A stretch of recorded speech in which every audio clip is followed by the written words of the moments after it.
In Paris, world leaders are setting a new global agenda for climate change. But thousands of kilometers away, Indonesia has unleashed an environmental catastrophe.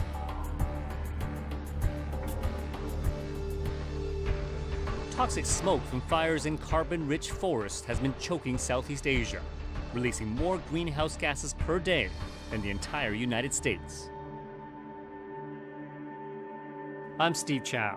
On this episode of 101 East, we investigate who is to blame for Indonesia's deadly blazes.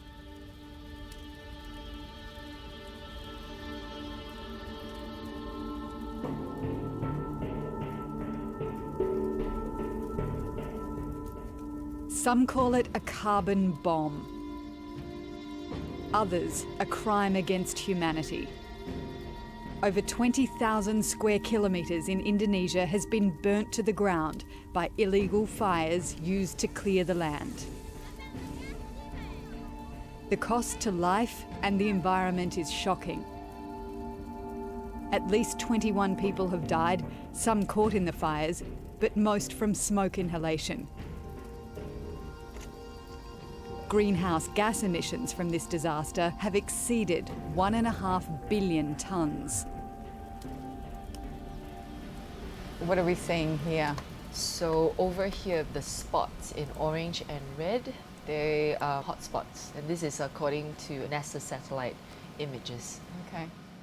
101 East has been tracking the fire hotspots, more than 130,000 in Indonesia this year. And this is the satellite images from the last 7 days. Yeah, real-time hotspots from the last 7 days. Right. So you can 2015 was one of the worst fire years on record.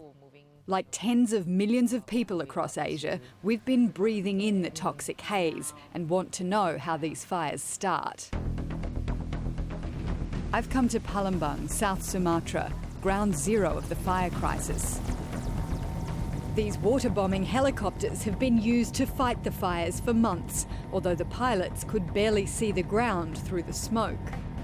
It's only now that the full extent of the devastation is clear. Fire fronts can still be seen for kilometres, and the water bombers can only cover so much ground in a day. It's illegal to slash and burn forest in Indonesia, but every year the fires return. Many are blaming this year's long dry season, driven by the El Nino weather pattern. But from where I'm sitting, it looks like there's much more to the story. Indonesia is the world's largest producer of pulpwood and palm oil. Much of the burnt area is on land given to private companies, known as concessions. These concessions cover almost a quarter of Indonesia's landmass. The companies deny using fire to clear the land, but it's the cheapest and quickest way to start a plantation. Back on the ground, I'm getting a first-hand look at the devastating effects of the fires.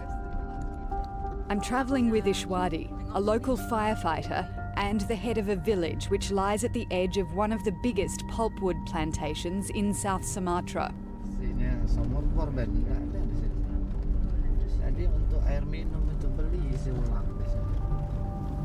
going to breathe that in. It's a bleak life out on these smouldering plains, but it wasn't always like this. Asalnya dulu. Kalau dulu kan di sini nih ikannya masih banyak, masih ada kayu. Ramai dulu di sini. Jadi mereka ini mau pulang ke mana? Locals have watched powerful corporations clear hundreds of kilometres of forest and develop huge plantations around them. In many cases, they weren't consulted before the land was given out. And now, it's vulnerable to fire.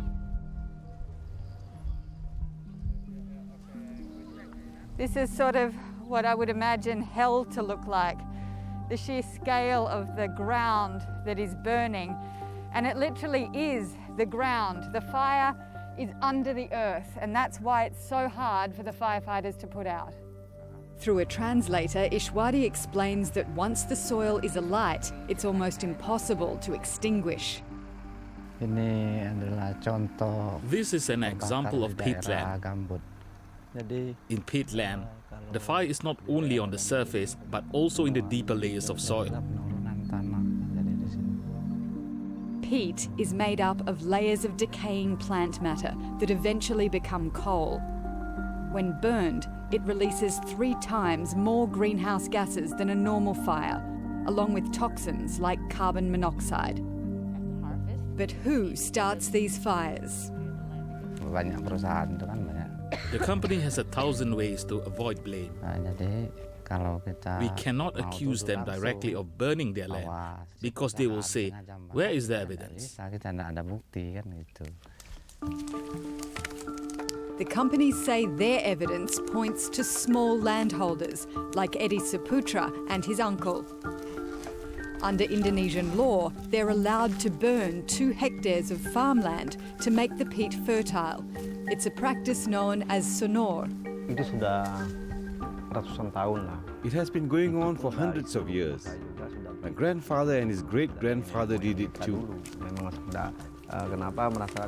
Why do we do it? Because that's all we know here. That's what the people have to do to survive.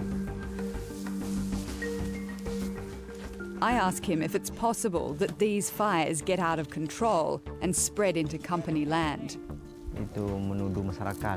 They blame people like us for the haze, but it's not true. I object to this accusation. The area of the land burned through sonor is not big. The maximum area is 100 to 200 hectares. But the company has millions of hectares of land. Eddie says he only burns land once every 5 years and that every village takes turns. They don't all burn at once. In the community, there is a rule.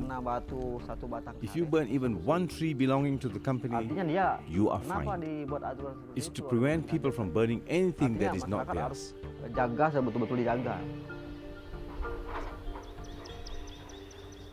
Slash and burn may have been going on for generations, but what's different now is the companies have been draining the land. These canals dry out the peat, making it the right environment to grow plantation timber. Year after year, the land gets drier until the surrounding area is like a tinderbox. This year, the government ordered farmers to stop burning because conditions are so dry. That put their rice crops in jeopardy. And Eddie says the dry weather hasn't stopped the companies from burning. The ones who should be held responsible for this haze problem is the government and the businessmen. It's not just livelihoods at stake, it's also people's health. 4 babies died in the nearby town of Palembang during the worst week of the Haze crisis. 600,000 Indonesians have been treated for respiratory problems in emergency health clinics like this one.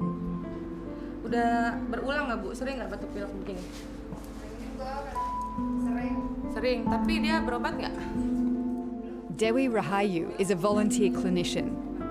In just 3 weeks, she's seen more than 450 children at the clinic and in their homes. Ini nanti batuk pilek masih kan? Baby Azura is one of her sickest patients. She was born premature and her tiny lungs can't take the haze. Batuknya masih berat, masih banyak dahak di dalam paru-parunya ini. Nafasnya juga masih agak susah ya. Kemarin kan nggak ada kan susahnya, karena batuk ini jadi nimbul lagi. Dia ini Bu, berat badannya dulu yang harus dikejar. Jadi Azura's condition seems to be getting worse. She's 10 months old and barely weighs 4 kilograms. Cumanya Mbak, kalau dia lagi batuk ini nggak nerima, susul aja nggak lagi banyak 60, kadang 30 cc. Azura's long-term development is also at risk. kabut asap sudah berhenti, tapi respiratory infections are not like a wound you treat and then it goes away. The particles stay in the lungs and the effects continue for a very long time. Azura needs treatment from a specialist doctor, but her family can't afford it. Dewi is all they have on the front lines of the Haze crisis. I want to help the children here, the under 5-year-olds especially. I also have children. I thought, what if my children were living here and needed help? I just feel like they are my own children. After some cough medicine, Azura starts to settle, but her recovery depends on clean air. Satu pengobatan dedek ini harus dihimbau lah. Bagaimana kayaknya dedek ini kan selalu sakit terus kan. Sama ini sama apa namanya? Akasia ini, akasia lihat. This desperate call for help has prompted one expert to get to the bottom of the burning. Now they're taking some. I've come to Riau to join Professor Bambang Hero. He and his team are gathering evidence for the government at a fire crime scene. What percentage of them would you say are deliberately lit? I can say that the 60 or 70% is deliberately, especially on the concession. Professor Bambang has strong opinions about who is responsible for most of the fires. This was a protected forest inside concession land. Now that it's burned, he believes the company will apply to convert it into a plantation. Representatives of the company say locals started the fire because they want to claim the land for themselves. They told me that these burned areas come from the claim people, that they make fire here. That's what they think? Yes. Yeah. Is that what you think? No. No. It's almost impossible to catch a culprit red-handed, but Professor Bambang says that doesn't matter. Under the law, the company is responsible for any fire on its land. In our law, we don't have to catch the people who bring the match. The people who has this land should responsibility everything's over here. So even there is nothing left here because the concession is still under their hand, then they should take responsibility. There are more than 400 companies under investigation for deliberately setting fires. Professor Bambang has a small team. It's impossible to gather evidence at every fire site. To me, this seems like a slow way to address the problem. Of course, this takes time. Plus, for the analysis for the laboratory also needs time because we should be careful because now we challenge the big guys. The biggest case on his plate is back in South Sumatra, and it involves one of Indonesia's wealthiest conglomerates, Sinarmas. The concessions are run by several smaller companies. The trees from that land feed the mills of Asia Pulp and Paper, or APP, another Sinarmas company. APP already lost major buyers after it was found using illegal timber in its supply chains. After a massive PR campaign by APP, some big brands returned, but they say they're closely monitoring the company's green credentials. The last thing APP needs is to be caught in this environmental disaster. At the height of the haze, its Director of Sustainability, Ida Greenbury, claimed there was nothing APP could do about the fires. Fire just travels very fast and uncontrollably. No human being can contain that type of fire. It's moving very fast. I don't know what speed it's like, this tornado of fire. According to satellite data, APP suppliers had more hotspots on peatland than any other company in South Sumatra. But the devastation hardly looks like it was caused by an out-of-control, fiery tornado. You can see the concession areas below with rows of planted trees. Notice how many of the burned patches appear to follow straight lines. The thing that strikes me is that the fire has burnt a perfectly square patch. That's right, yes. Yeah. So this is what I call the fire is very smart because the fire knows when the areas will be burned and not. This is the way they clear cut. I mean, they clean everything through the burns in order to establish the new crops or new plantation there. We have done some analysis roughly around 90% of the fires in our suppliers' concessions coming from outside. Yes, there are fires coming from inside as well. A lot of them that we have investigated so far are people coming into the conservation areas, hunters, gatherers, or people who just went past. But analysing the pictures from our flyover, that's not the way Professor Bambang sees it. This is land preparation with fire systematically and by design. We cannot blame the local people for this. APP, yes, which takes most of the supplies from plantations in this area, says that 90% of fires came from outside the concession. Yeah, actually, we are sure 99.9% the fire come from the inside of the concession. They say 90% comes from outside. Yes, you say 99% is come from inside. That's right. Who's lying? Yeah. Let the public decide. That's why it makes me angry also. Indonesia's Environment and Forestry Minister agrees with the professor. That situation, I saw it as well during our flyover. It's really clear as well when we compare to the annual plan of the concession. So what are you doing to stop companies doing this kind of deliberate burning? Yeah, we do it investigation with this one. And then we first recognize the burning, the damaged area. And then we recognize that this damaged areas is under a certain private concession. And then we do some field check, ground check. How will you enforce that? How will you force those companies to restore that land and make sure this doesn't happen again? During our investigation, we told them that if you don't fulfill the whole requirement, then we are not only freeze the license, we have to stop the license. But isn't it true that you haven't done that yet? Isn't it true that... Already, we have already stopped 3 companies. 3 companies, but you're investigating 400. Yeah, we just started, you know, and it's not easy doing with this investigation, especially in such a big area. Isn't it the case that there's too much money involved, too much corruption, too many years of mismanagement of this land? I feel sometimes in the cabinet that I am alone. Because what? Because all of the ministers, they are asking for the land.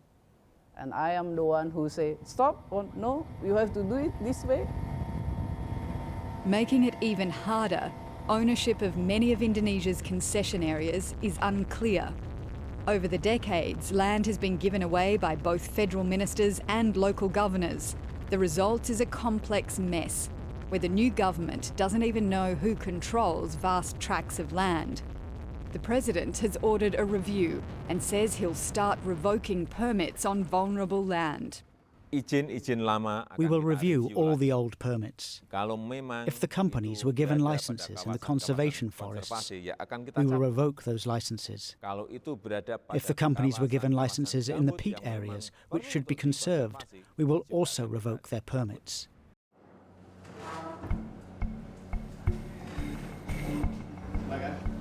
The fires cost Indonesia $14 billion, and the President is trying to make someone pay. I'm back in Palembang for a court hearing against one company accused of deliberately starting fires on its land in South Sumatra in 2014. The government's demanding $500 million in damages. The company is Bumi Mega Hijau, or BMH, a major supplier to APP. The company's lawyers are trying to discredit Professor Bambang's testimony. They've called a former Supreme Court judge as a witness who says the haze is natural and the charges are a joke. Isn't it upsetting for people who have dealt with the haze to hear this case described as a joke? Well, I don't know what you mean. Katanya, apakah menurut Bapak bagaimana dengan orang-orang yang korban dari asap ini untuk mendengar bahwa... Ya itu kan korban dari alam kan, masa hakim harus menghukum alam. Ya sudah, nyatakan tidak terima aja, buang aja masuk sampah. Kan sudah saya katakan tadi kan. If BMH loses the case, it could lead to a flood of claims against other companies. This is an example for other cases, especially for forest fire cases. It establishes judicial precedents for similar cases. How many more resources does the company have, and how much more money does the company have than you in this case? From the government side, we are ready. We have resources, expertise, evidence. We are ready. But the company lawyers are confident and say they know of no connection between BMH and the fires.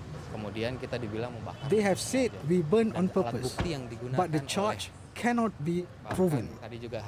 Even the result of the laboratory and everything is not accredited, not certified. We don't understand the basis of the charge. Where is this going? The court case relates to responsibility for fires from 2014. But what about the fires this year? The entrance to the BMH concession is guarded by a security gate, where all vehicles are stopped.